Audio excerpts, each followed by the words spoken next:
Good morning students.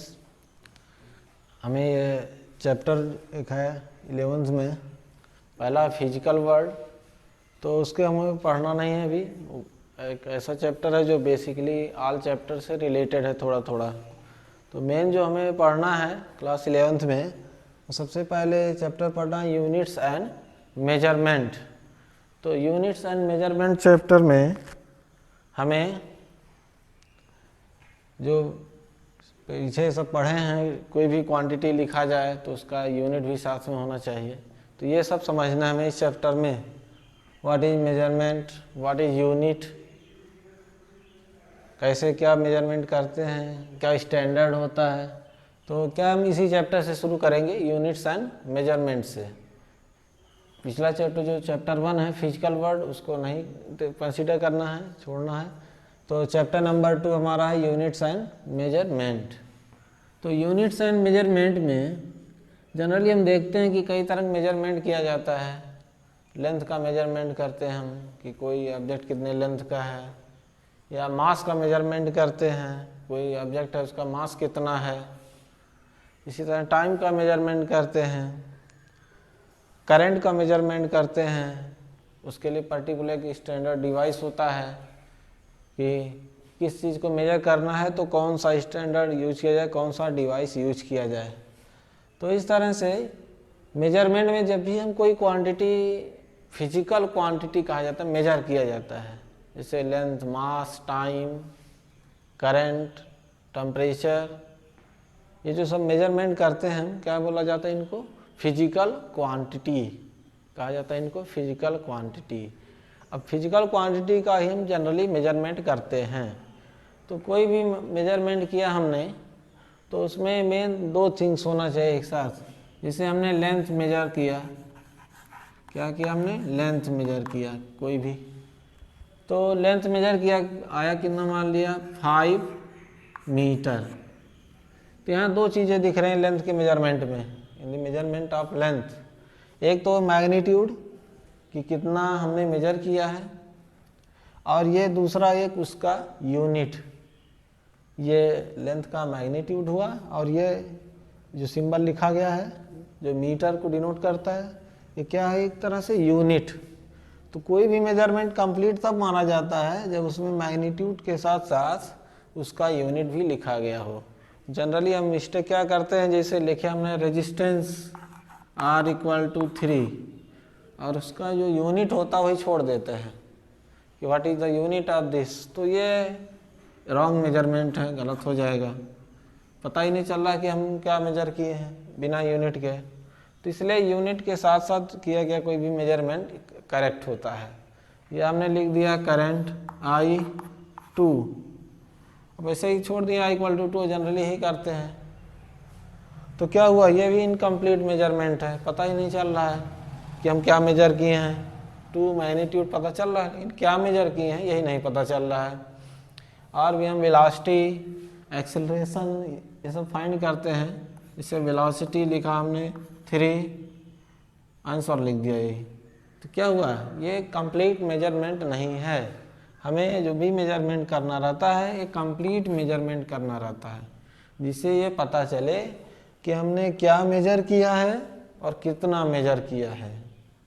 जिससे दोनों चीज़ें आनी चाहिए, क्या हमने मेजर किया है, कितना मेजर किया है। तो ये दोनों थिंग्स जब आएंगे तो वो कंप्लीट मेजरमेंट माना जाएगा।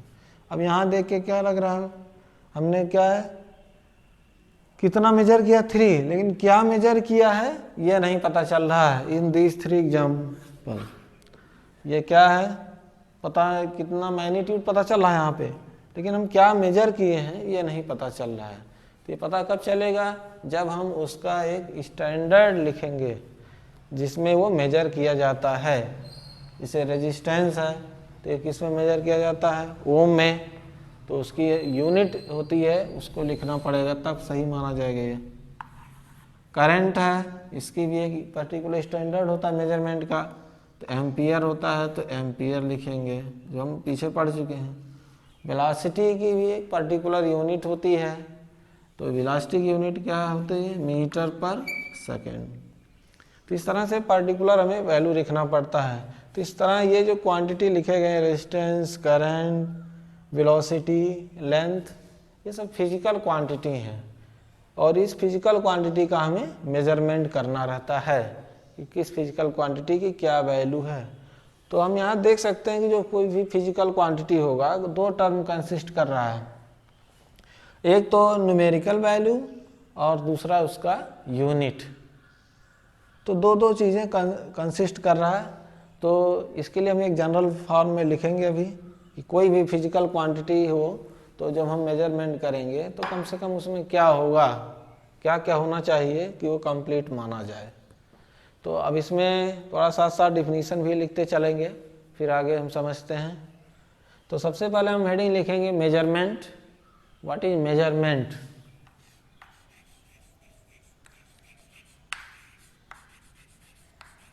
What is measurement?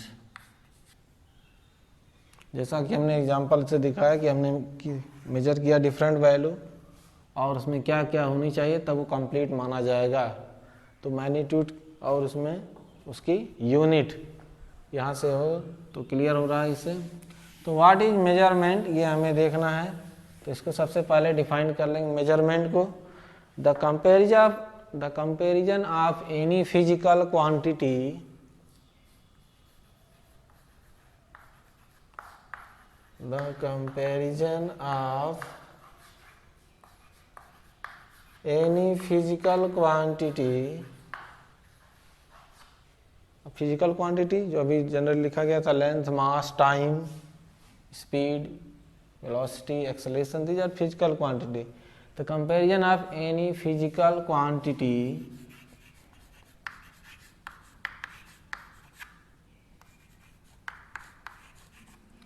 with the comparison of any physical quantity with a standard unit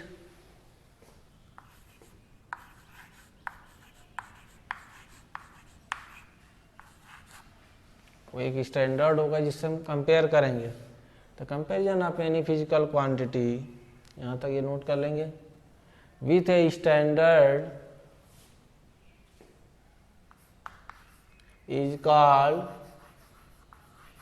measurement, is called measurement।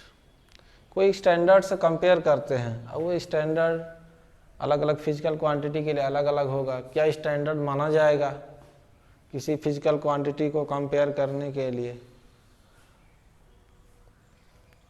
तो this is the definition of measurement. अब वो स्टैंडर्ड होता क्या है? वो स्टैंडर्ड जो हम कंसीडर करते हैं उसको यूनिट कहा जाता है, जिसके हेल्प से हम एक कंप्लीट मेजरमेंट कर पाते हैं। तो this is the definition of measurement. Next heading unit.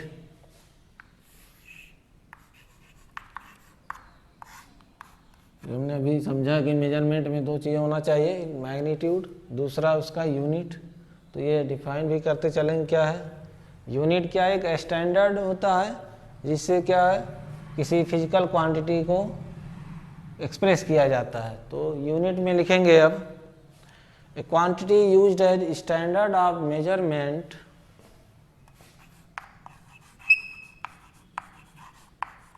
A quantity used as standard of measurement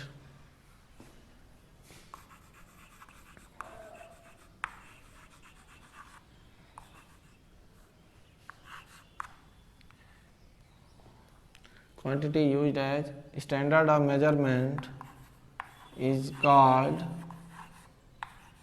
unit। जिस स्टैंडर्ड को हम यूज करेंगे मेजरमेंट के लिए उसी को क्या है? यूनिट कहा जाएगा।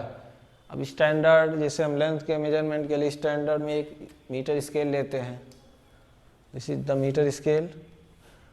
क्या एक स्टैंडर्ड है जिससे कि हम लेंथ का मेजरमेंट करते हैं। इसी तरह और भी मास के मेजरमेंट के लिए एक स्टैंडर्ड होता है जिससे हम क्या करते हैं, किसी गिवन मास को फाइंड आउट कर सकते हैं। इसी टाइम का एक स्टैंडर्ड होता है जिससे हम टाइम का मेजरमेंट करते हैं। तो स्टैंडर्ड मतलब एक पर्टिकुलर क्या हम मान रहे हैं जो आसानी से एक्सेप्टेबल हो, जो सब लोग कंसीडर करें। तो हमारा यूनिट क्या हो, ऐसा होना चाहिए कि जो हर कोई उसको कंसीडर करे। ऐसा नहीं कि हम कोई स्टैंडर्ड अपना मान लिए तो कहें ये अब माना जाएगा, वो सबके लिए एक्सेप्टेबल होगा तभी वो स्टैंडर्ड माना जाएगा। जैसे कि हमने ये लिख दिया 5, मान लिया हमने लेंथ मेजर कर रहे हैं तो 5, और किसी चाक को ही हमने स्टैंडर्ड मान लिया, या पेन को कोई स्टैंडर्ड मान लिया तो 5 पेन, तो ये हमारा लेंथ हो जाएगा। लेंथ मेजर कर रहे हैं और स्टैंडर्ड क्या मान है, एक पेन, तो एक पेन मान है स्टैंडर्ड, तो 5 पेन मतलब 5 टाइम्स एक पेन से मेजरमेंट किया इस तरह से 1 2 3 4 5, तो हमारा वो लेंथ 5 पेन के बराबर है। तो ये भी एक स्टैंडर्ड मान सकते हैं पेन। लेकिन यहाँ दिक्कत क्या है, एक सबके लिए एक्सेप्टेबल नहीं है, ये थोड़ा सा दिक्कत होगा। अपना इंडिविजुअल हम कह सकते हैं, लेंथ के लिए हमने 5 पेन मान लिया, पेन इज द स्टैंडर्ड, लेकिन सबके लिए एक्सेप्टेबल नहीं होगा। तो हम चाहते हैं ऐसा कोई ये स्टैंडर्ड लिया जाए जो सबके लिए एक्सेप्टेबल हो, किसी पर्टिकुलर पर्सन वाइज ना हो। तो इस तरह से हम लिख सकते हैं इसे भी, लेकिन स्टैंडर्ड हमारा ये सही नहीं है। ऐसा स्टैंडर्ड माना जाएगा जो यूनिट के लिए यूज करेंगे कि एक्सेप्टेबल हो। तो इसके लिए हम कुछ चीज़ें ध्यान में रखते हैं, जैसे कि ऐसा स्टैंडर्ड माना जाता है यूनिट के लिए कि वो इजीली अवेलेबल हो सबके लिए, वो उसमें रियलिबिलिटी होनी चाहिए, विश्वसनीयता होनी चाहिए कि हर कोई उस पर विश्वास करे। ऐसा नहीं कोई कह रहा अरे नहीं इसमें कमी हो सकती है, तो ऐसा हम स्टैंडर्ड लेते हैं कि हर कोई इस पर विश्वास करे। जैसे ये हम लेंथ के लिए स्टैंडर्ड लेते हैं, किसी पेन या अदर थिंग को ना लेकर के क्या लिए हैं, एक मीटर स्केल लेते हैं। This is the standard for measurement of length. तो लेंथ के मेजरमेंट के लिए हम ये स्केल को स्टैंडर्ड लेते हैं। ये आसानी से इजीली अवेलेबल होता है, हर कोई एक्सेप्ट करता है, हर कंट्री वाइज कॉमन रहेगा सबके लिए। ऐसा नहीं कि डिफरेंट कंट्री में अलग अलग स्केल है, सब कंट्री में इसी तरह का रहेगा। तो this is used as standard for any measurement of length. तो इस तरह से हम किसी भी मेजरमेंट के लिए एक स्टैंडर्ड यूज करेंगे जो इंटरनेशनल लेवल पे एक्सेप्टेबल हो, ऐसा ना हो कि किसी पर्टिकुलर पर्सन वाइज हो। तो ये चीज़ हम ध्यान में रखते हैं। तो इस तरह से यूनिट क्या है, quantity use as standard of measurement is called unit. This is all about unit. अब यूनिट में यह है कि पहले कुछ बेस यूनिट कहे जाते हैं, फिर उससे जो बनते हैं उनको डिराइव्ड यूनिट कहा जाता है। अब बेस यूनिट क्या है, कुछ ऐसे यूनिट हैं जो किसी से मिल के ना बने हों, सेल्फ फॉर्म हों, तो उनको बेस यूनिट कहा जाता है। या फंडामेंटल, मतलब किसी से मिल के ना बने हों तो फंडामेंटल कहा जाएगा। जैसे कि अगर हम एरिया की यूनिट लिखें तो मीटर स्क्वायर, तो फंडामेंटल नहीं हो चूँकि दो बेस यूनिट से मिल के बना है। वॉल्यूम की यूनिट होगी मीटर क्यूब, तो क्या होगा, ये भी हमारा बेस नहीं होगा, ये सब डिराइव्ड कहे जाएंगे। तो फंडामेंटल या बेस यूनिट ऐसे होते हैं जो किसी से मिल के ना बने हों तो उनको बेस यूनिट कहेंगे, और जो बेस यूनिट की हेल्प से बनाए जाते हैं तब उनको हम डिराइव्ड यूनिट कहेंगे। तो इसी को लिख लेंगे इसमें। अब the unit use for base quantity is called base unit.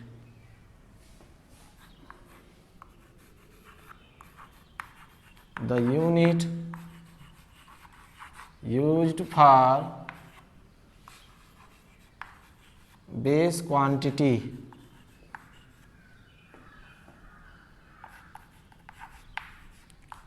is called base unit.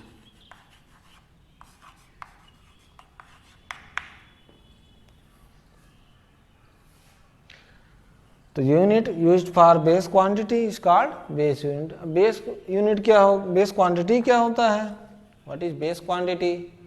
तो जैसे लेंथ, मास, टाइम, कुछ ऐसे फिजिकल क्वांटिटी है जो किसी से मिल के नहीं बने हैं, सेल्फ फॉर्म है, तो उन क्वांटिटी को बेस क्वांटिटी या फंडामेंटल क्वांटिटी कहा जाएगा। फॉर एग्जांपल लेंथ किसी से मिलकर बना नहीं है, मास, टाइम, करंट, टेम्परेचर, तो इस तरह से कुछ ऐसे क्वांटिटी हैं जो बेस क्वांटिटी कहे जाते हैं।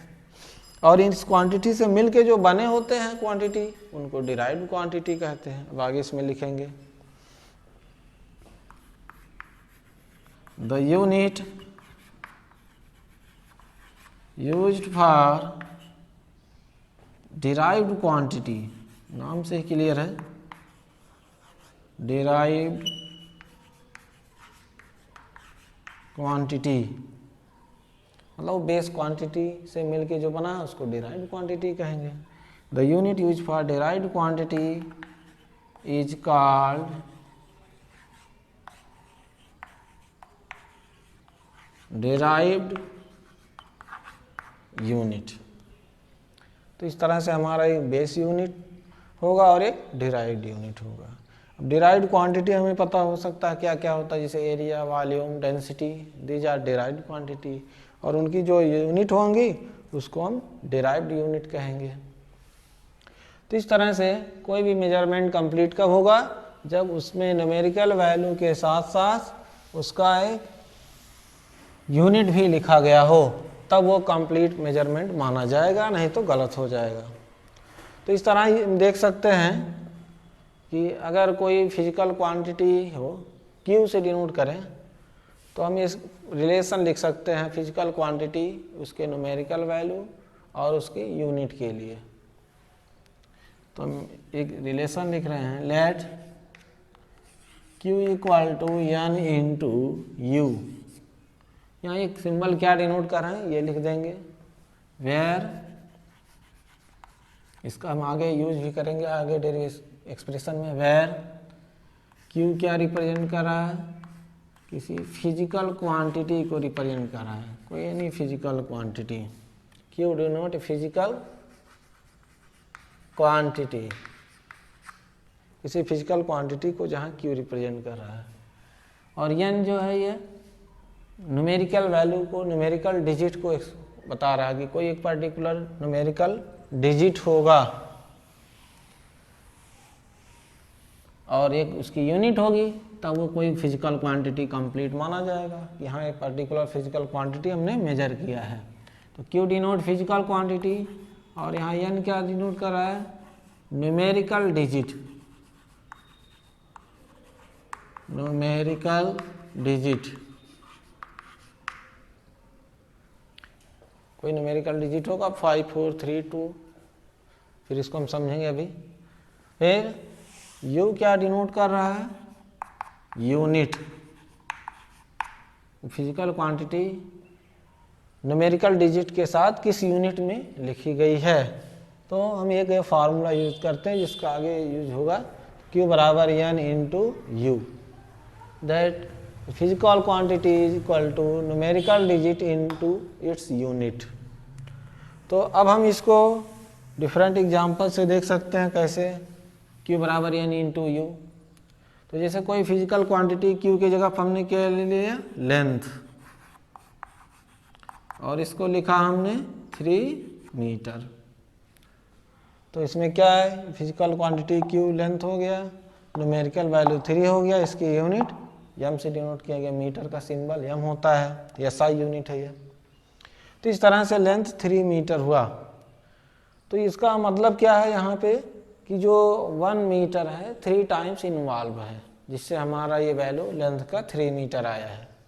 3 मीटर का मतलब एक जो 1 मीटर की स्केल होगी वो 3 टाइम्स इन्वॉल्व है यहाँ पे, तो इसलिए उसका लेंथ 3 मीटर है।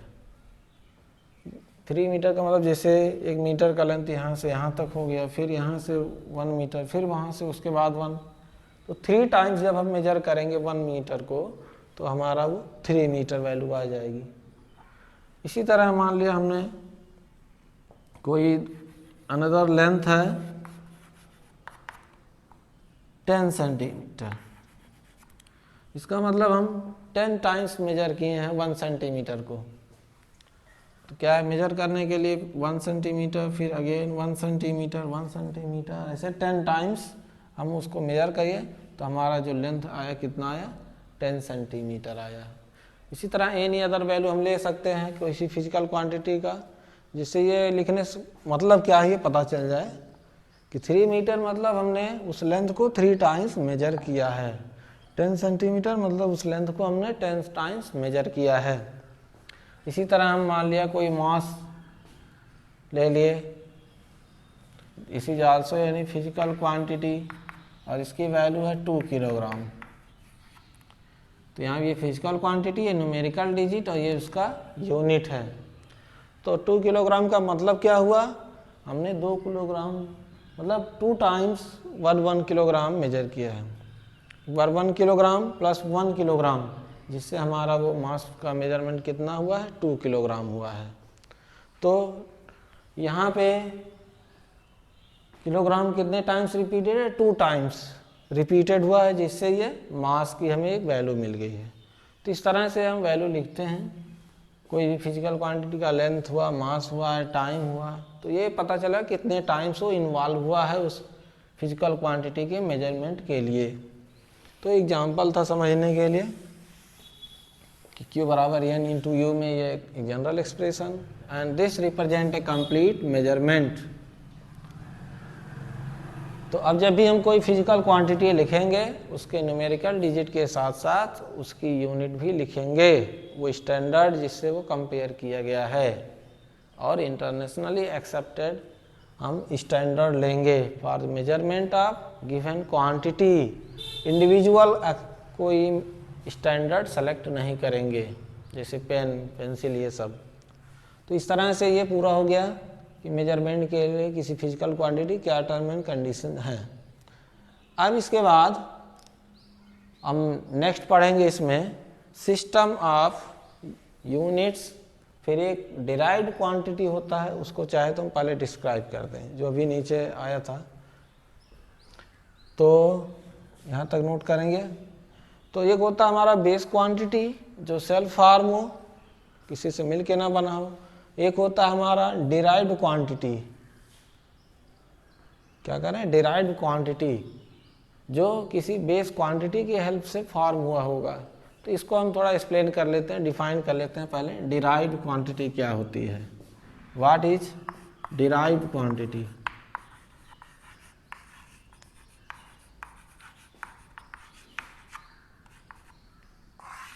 ये क्यू जो है यहाँ चाहे बेस क्वांटिटी को लें चाहे डिराइव्ड का, दोनों के लिए कंसीडर्ड रहेगा।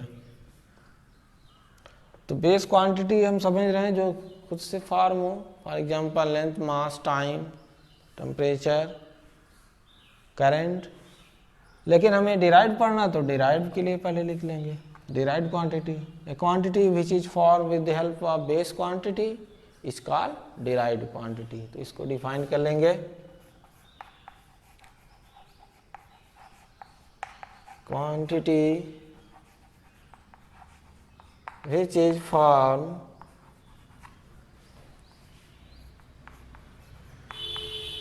with the help of base quantity. A quantity which is formed with the help of base quantity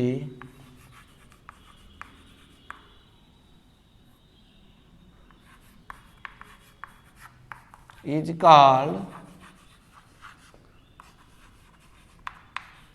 derived quantity.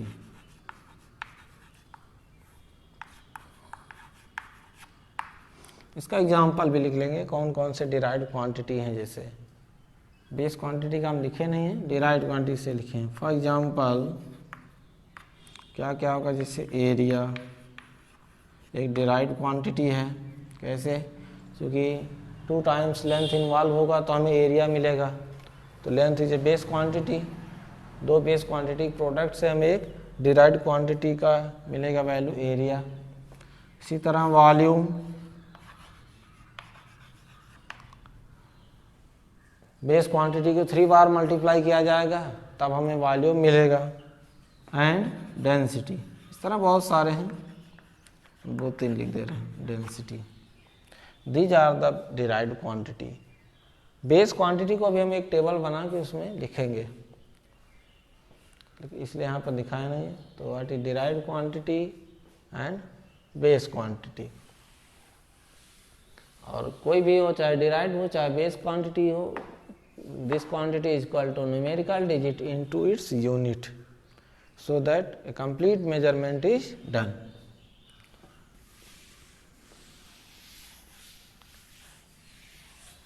तो ये इतना हो गया। अब हम ये देखेंगे कि कितने तरह के सिस्टम ऑफ यूनिट्स पहले चल रहे थे डिफरेंट कंट्री के अकॉर्डिंग। कौन कौन से सिस्टम ऑफ यूनिट थे। सिस्टम ऑफ यूनिट मतलब किस तरह का स्टैंडर्ड फॉलो किया जा रहा था डिफरेंट कंट्री में, तो उसके बारे में थोड़ा देखेंगे। तो नेक्स्ट हेडिंग लिखेंगे system of units. System of units.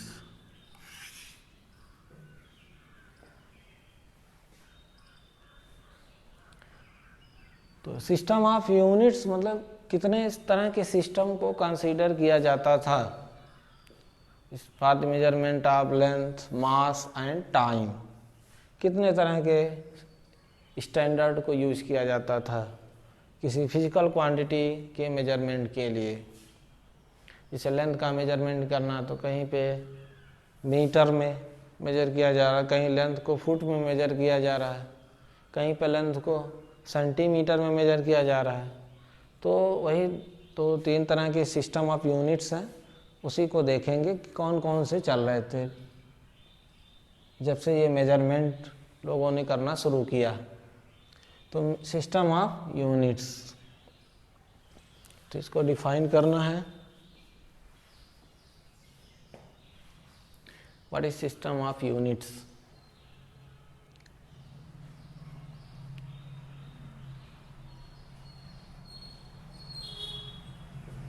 तो system of units means base quantity along with derived base unit along with derived unit is called system of unit. That is, यहाँ से लिखेंगे a complete set of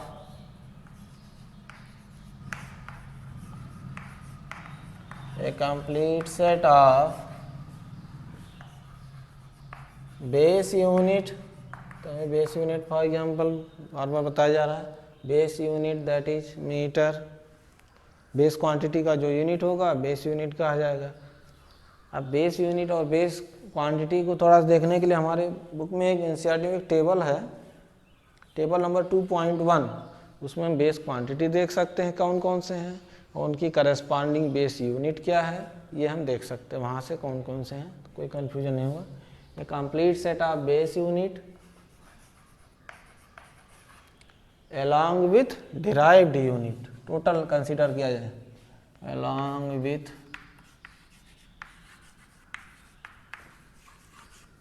derived unit is called system of units, is called system of units। अब यही system of units basically 3 हैं जो पहले से follow किए जा रहे थे और अब भी हैं। तो जनरली 3 हैं जिनको हम शॉर्ट में कहते हैं MKS, CGS, FPS। इसको हम ये कंप्लीट लिख के समझेंगे क्या होते हैं। तो सिस्टम ऑफ यूनिट्स तो कितने तरह के फेमस थे पहले से। 3 टाइप्स के सिस्टम ऑफ यूनिट्स फेमस थे। 3 टाइप्स। किसी एक टाइप में लेंथ, मास और टाइम के मेजरमेंट के लिए क्या स्टैंडर्ड यूज किया जाता था ये देखेंगे। फिर किसी दूसरे टाइप के सिस्टम का हो, जो दूसरे टाइप का सिस्टम ऑफ यूनिट है, उसमें लेंथ, मास और टाइम को किस स्टैंडर्ड से कंपेयर करते थे मेजरमेंट के लिए। इसी तरह तीसरा एक है उसके लिए देखेंगे। तो इसमें क्या है, they are basically 3 system of units. तो इसमें नीचे लिखेंगे आप सिस्टम ऑफ यूनिट्स में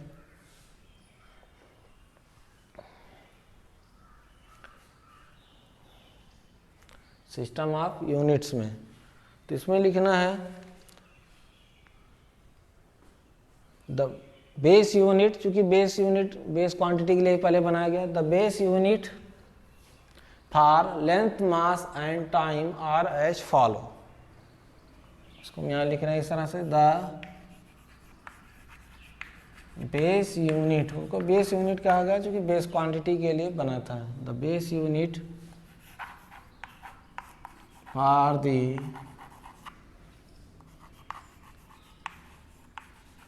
मेजरमेंट ऑफ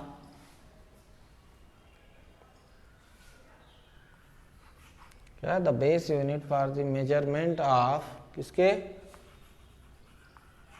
लेंथ के मेजरमेंट के लिए, फिर किसके, मास के लिए, एंड टाइम।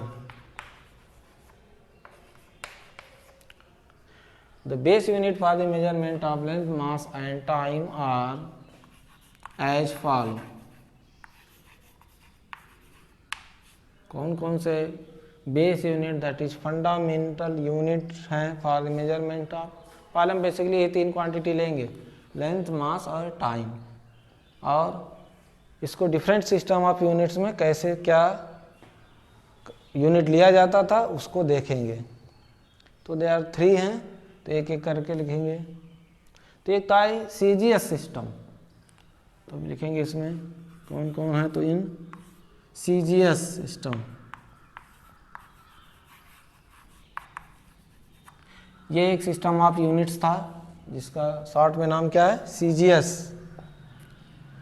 तो लेंथ मास और टाइम को मेजरमेंट करने में इस सिस्टम में क्या वैल्यू लिखा जाएगा, लेंथ का यूनिट क्या होगा, मास का यूनिट क्या होगा, टाइम का यूनिट क्या होगा, वही लिखना है। तो in CGS system they were क्या लिखे जाते थे, CGS system they were length का क्या यूनिट लिया जाता था, सेंटीमीटर।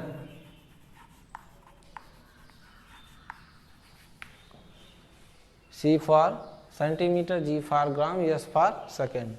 तो in CGS system they were centimetre, gram and second. तो लेंथ मास और टाइम को हम सेंटीमीटर, ग्राम और सेकेंड में रिप्रेजेंट करते थे। जो कोई वैल्यू लिखेंगे इस यूनिट के अकॉर्डिंग, जैसे हमने लेंथ कोई लिया 5, तो 5 सेंटीमीटर लिखा जाएगा लेंथ इस सिस्टम के अकॉर्डिंग। ये मतलब मास, तो मास कितना होगा 5। इस सिस्टम में अगर मास को लिखना है, मान लिया 5 किलोग्राम, 5 है मास उसका न्यूमेरिकल वैल्यू, तो उसकी यूनिट किस में होगी, ग्राम में होगी। टाइम को मेजर करना तो किस में होगा इस सिस्टम के अकॉर्डिंग, सेकंड में होगा। तो ये यहाँ से क्लियर हुआ। इसी तरह एक दूसरा सिस्टम ऑफ यूनिट्स है, तो उसमें क्या यूनिट यूज किए जाते थे उसको लिखा जाएगा इन, एक था FPS, ये भी सिस्टम ऑफ यूनिट था उस समय। इन FPS सिस्टम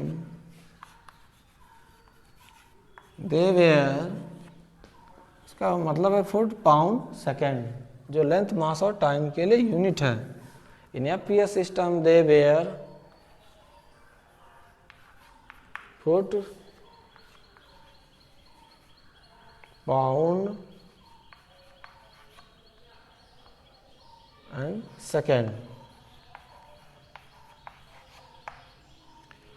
जैसे अभी सिस्टम के अकॉर्डिंग कोई लेंथ लिखना है तो उसकी यूनिट क्या होगी, जैसे हमारा लेंथ आया 3, तो लेंथ के लिए सिस्टम के अकॉर्डिंग जो यूनिट होगा 3 फुट लिखा जाएगा, जो हम अक्सर सुने भी हैं नाम।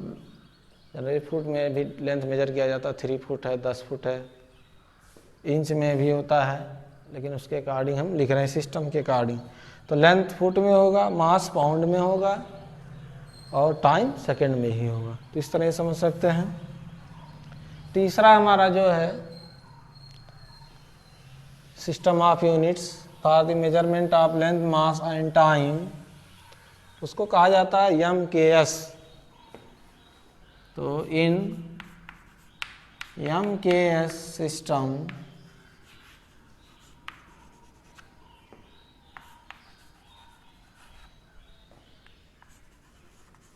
दे वेयर, तो इस सिस्टम के अकॉर्डिंग जो MKS मतलब मीटर किलोग्राम सेकेंड, जो लेंथ की यूनिट होगी वो मीटर होगी,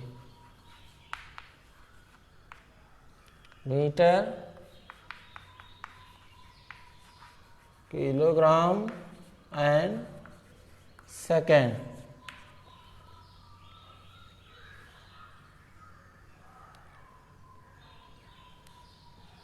तो इस तरह बेसिकली 3 सिस्टम ऑफ यूनिट्स थे, और तीनों के लिए हमने क्या यूनिट कंसीडर होगा सिस्टम वाइज उसको लिख दिया।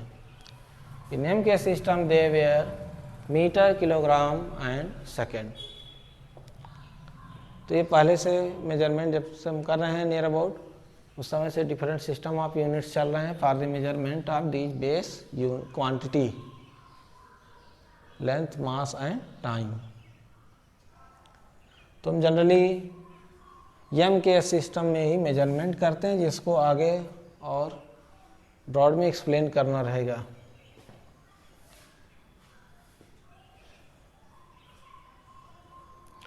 तो ये सिस्टम ऑफ यूनिट्स थे अलग अलग, बेसिकली 3, लेकिन इसके बाद एक इंटरनेशनल लेवल पे एक सिस्टम ऑफ यूनिट कंसीडर किया गया।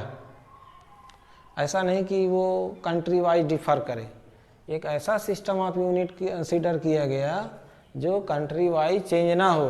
जिस इंडिया में जो सिस्टम चल रहा है मेजरमेंट का, वही अमेरिका में या किसी भी अदर कंट्री में चले जाएं वही रहे। इससे होगा क्या, एक कॉमन सिस्टम ऑफ यूनिट होने से मेजरमेंट में इजी रहेगा, ट्रांसफ़र करने में इजी रहेगा, आपस में जो लेन देन होता है उसमें इजी रहेगा चेंज करने में। तो इसलिए एक हुआ कि एक कॉमन सिस्टम ऑफ यूनिट्स देखा जाए जो इंटरनेशनल लेवल पे एक्सेप्ट किया जाए। तो उसके अकॉर्डिंग अब हमें पढ़ना है इंटरनेशनल सिस्टम ऑफ यूनिट्स, और इसके अकॉर्डिंग हम देखेंगे कि इंटरनेशनल सिस्टम ऑफ यूनिट्स में कौन कौन से हैं बेस क्वांटिटी जो इंटरनेशनल लेवल पे एक्सेप्ट किए गए हैं। तो इस तरह से इसके बाद हम आगे पढ़ेंगे international system of units. So that thank you. Okay.